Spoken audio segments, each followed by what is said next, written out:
नमस्कार, मेरा नाम शेख उमर आज़मी है। बहुत बहुत स्वागत है आप सभी का ज़िया न्यूज़ पे। दर्शकों, तमाम मुद्दे उत्तर प्रदेश में चलते रहते हैं, लेकिन सबसे बड़ी जो परेशानी इस वक्त की है वो इस बात की है कि इस सरकार में, ख़ासकर भारतीय जनता पार्टी की सरकार में, रोज़गार की बड़ी दिक्कत है। अब भाई जिनको रोज़गार मिल जाए उनकी उसके बाद फिर वेतन की दिक्कत होने लगती है।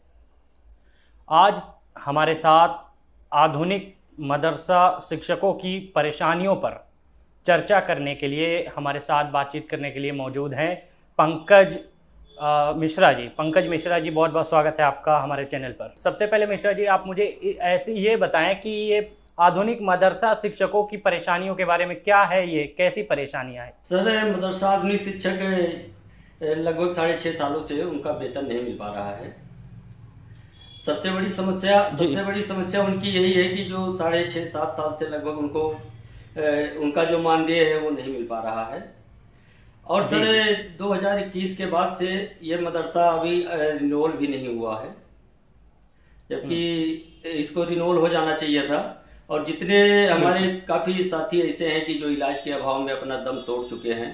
अभी एक विगत दिनों बहुत जल्दी में, एक 2-3 दिन पहले, एक गुफरान अहमद साहब थे, गोरखपुर के, वो मदरसे में पढ़ा रहे थे।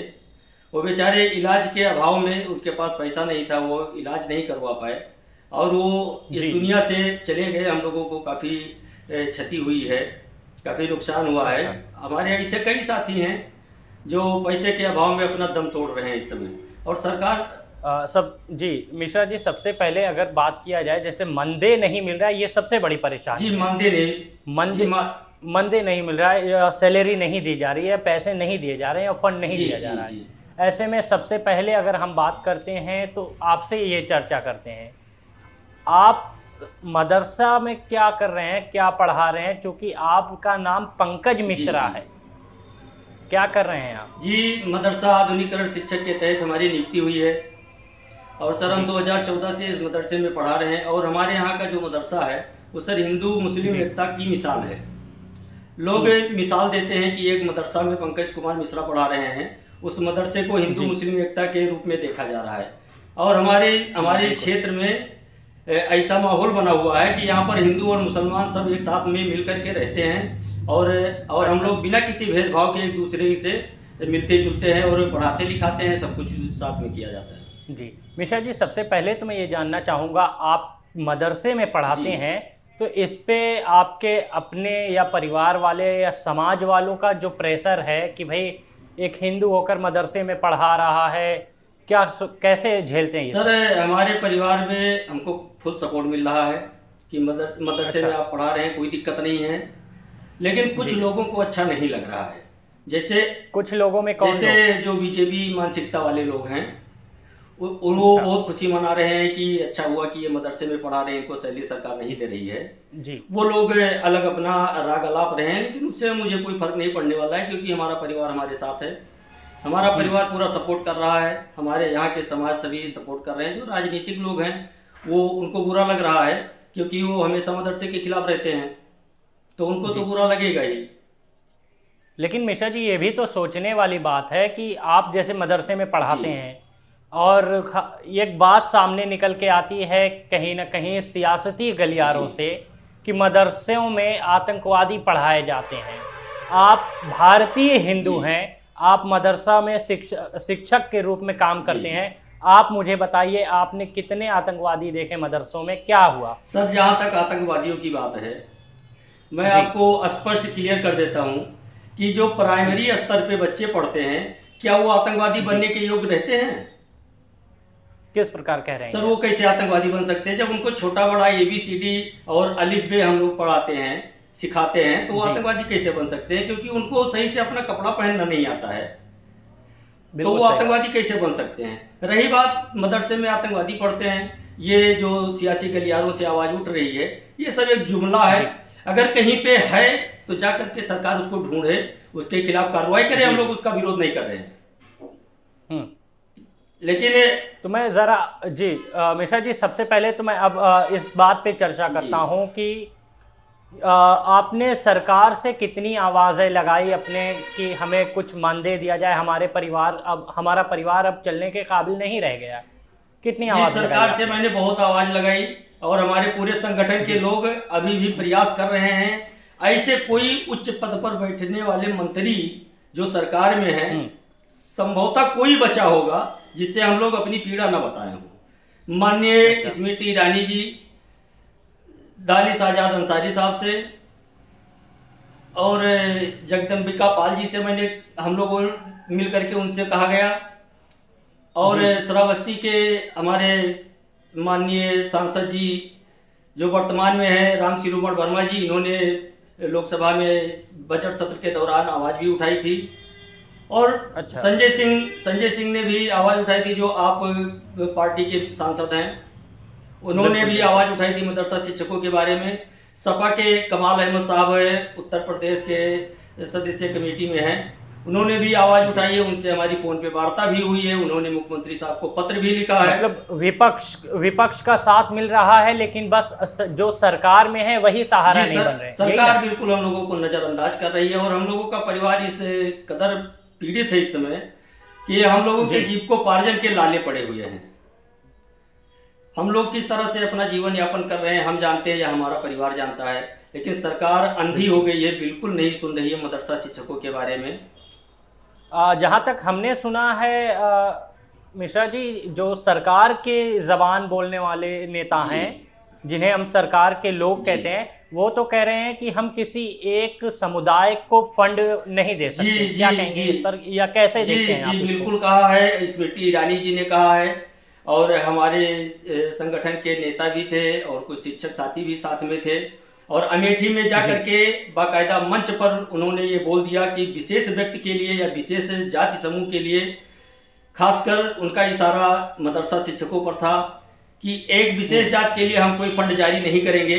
तो मैं स्मृति ईरानी जी से पूछना चाहता हूँ कि जब अटल बिहारी वाजपेयी जी ने 1993 में इस योजना का उद्घाटन किया था, तो अगर उनकी सोच ऐसे होती तो वो क्यों करते?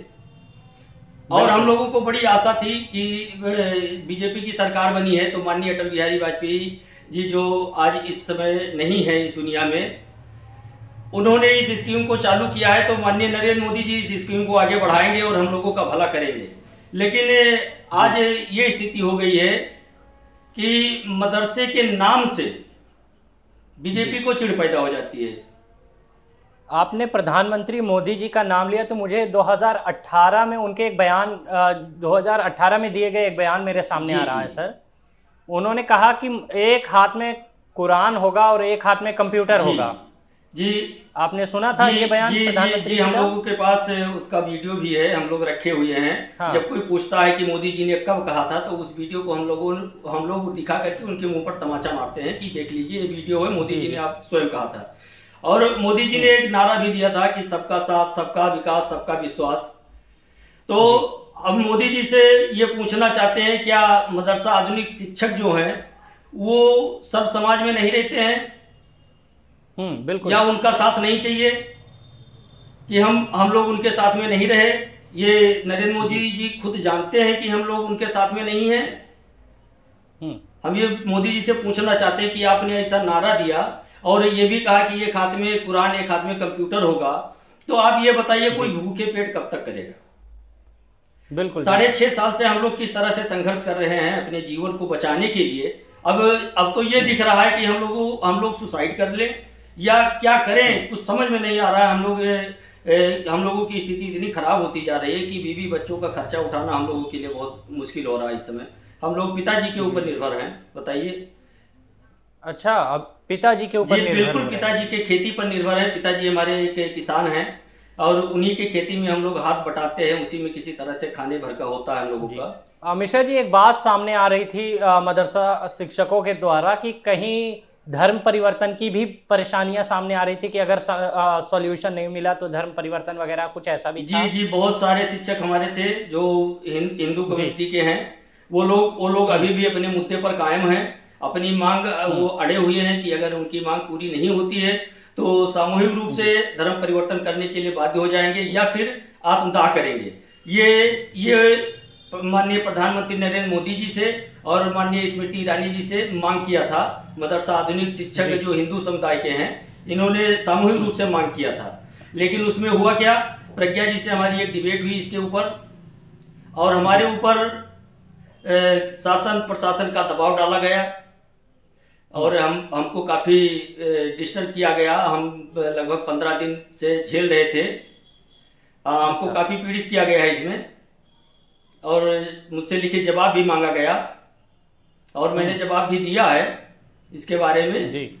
और हम ये चीज़ पूछना चाहते हैं शासन प्रशासन से भी और माननीय मंत्री जी से भी, माननीय एसएसबी प्रधानमंत्री जी से भी, कि जो हमारे साथी शिक्षकों ने मिल करके ये धर्म परिवर्तन या आत्मदाह की मांग की थी आपसे, वो चीज़ आपको सुनाई पड़ गया, वो चीज़ दिख गया, लेकिन उसमें ये नहीं आपको सुनाई पड़ा कि 6.5 साल से उनका बकाया है, तो उनका बकाया दे दिया जाए। वो लोग ऐसा क्यों करेंगे?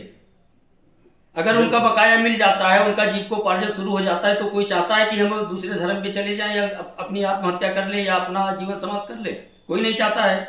तो ये चीज़ मोदी जी को सोचना चाहिए कि ये शिक्षक जितने हैं वो सब इतना पीड़ित हैं और इनका समाधान किया जाए। लेकिन हमको लगता है कि ये भी एक जुमला ही रह जाएगा। अच्छा, मैं ये पूछना चाह रहा था आपसे मिश्रा जी, आज के समय में मदरसों की ज़रूरत ही क्या है कि मदरसा शिक्षकों को फिर वेतन देना पड़े? सर, मदरसा में आप जा करके एक बार देख लीजिए कि मदरसे में केवल वही बच्चे पढ़ने आते हैं जिनके लिए कोई सुविधा बाहर नहीं है। सर, सभी पसमानदा समाज से आने वाले बच्चे हैं, गरीब बच्चे हैं, जिनको दोनों वक्त की रोटी नहीं मिलती है सर, वो बच्चे हमारे यहाँ पढ़ने आते हैं। अब बताइए, अगर वो मदरसा भी नहीं रहेगा तो बच्चे कहाँ जाएंगे? अशिक्षित रह जाएंगे, और जब अशिक्षित हो जाएंगे तो उनके दिमाग में जो कुछ भर दिया जाएगा वही वो सोचते रहेंगे। तो इससे हमारा समाज और नीचे दबता चला जाएगा और हमारे देश में अशिक्षा का प्रभाव तेजी से बढ़ेगा। तो अगर मदरसा नहीं रह जाता है तो सर, इनको दीनी इस्लामी और इस्लामी शिक्षा और क्या कहते हैं दुनियावी तालीम से ये वंचित रह जाएंगे, और जब ये वंचित रह जाएंगे तो फिर समाज आगे कैसे बढ़ सकता है सर? बिल्कुल बिल्कुल। तो मिश्रा जी, बहुत धन्यवाद हम आपको कहते हैं, और थोड़ा सा हम अपने दर्शकों को भी बता दें किस तरीके से आज के समय में शिक्षक इतने ज़्यादा परेशान हैं। अगर आप प्राइवेट स्कूलों में एडमिशन करवाते हैं तो लाखों रुपए आपसे फ़ीस ली जाती है, कहीं एडमिशन के नाम पे, कहीं ट्रांसपोर्ट के नाम पे, तो कहीं अदर फैसिलिटी के नाम पे, तो कहीं आपके बच्चों में सेल्फ इम्प्रूवमेंट के नाम पे लाखों रुपए की कसौटी, लाखों रुपए की कहीं ना कहीं एक रकम आपसे ली जाती है। लेकिन वहीं मदरसा या प्राथमिक विद्यालयों में ऐसा नहीं होता है। लेकिन प्राथमिक विद्यालय या मदरसों में, सबसे बड़ी बात, मदरसों में ऐसा हो रहा है इस वक्त कि शिक्षकों के वेतन को लेकर सबसे बड़ी बात सामने आ रही है। जिस तरीके से आपको पंकज मिश्रा जी ने बताया कैसी परेशानियां पूरे समुदाय के ऊपर, पूरे मदरसा शिक्षक के समुदाय के ऊपर पड़ रही है, कितने अभी बताया कि कितने लोगों की इसमें जान जा रही है, कितने लोग गलत कदम उठाने को भी तैयार हैं। लेकिन ऐसे में सबसे बड़ी बात अगर हम देखें तो सिर्फ एक बात, सरकार जहां तमाम शिलान्यास और योजनाएं दे रही है, चुनाव में कहीं ना कहीं गैस या सिलेंडर या तमाम चीज़ों को सस्ता करने का वादा कर रही है, एक वादा इन शिक्षकों से भी कर दे कि उनका वेतन दे दे। कहते हैं कि शिक्षक वो सड़क होती है जो खुद तो वहीं होता है, लेकिन उस पर चलने वाले राही यानी स्टूडेंट को बहुत दूर तक छोड़ के आती है। दर्शकों, हमारे साथ बातचीत कर रहे थे पंकज मिश्रा जी, और आप देख रहे हैं जिया न्यूज़। बहुत बहुत शुक्रिया आपका। सर, मदरसा आधुनिक शिक्षक जो पढ़ा रहे हैं यूपी में, लगभग 8500 मदरसे हैं पूरे उत्तर प्रदेश में मान्यता प्राप्त जी। इसमें 60% मुस्लिम शिक्षक और 40% हिंदू टीचर पढ़ा रहे हैं। और ऐसा नहीं है जैसे सरकार ये कह रही है कि मदरसे में केवल मुस्लिम टीचर हैं, लेकिन ये सरकार को देखना चाहिए कि 40% हिंदू टीचर भी पढ़ा रहे हैं। और मैं माननीय मुख्यमंत्री जी से भी ये मांग कर रहा हूँ कि इस योजना को अगर केंद्र सरकार न चलाए तो अगर इसको मुख्यमंत्री जी चलाएं, राज्य सरकार अगर इसको चलाए तो बहुत अच्छी तरीके से चलेगी। ये हम लोगों की मांग है। और एक मांग हम लोगों की ये भी है कि 40% और 60% वाला जो मसला चल रहा है केंद्र सरकार और राज्य सरकार का, तो जो आदेश हुआ है तो 60% अगर हम लोगों को मिल जाता है राज्य सरकार से, तो भी हम लोगों का जीविकोपार्जन किसी तरह से चलता रहेगा। जी जी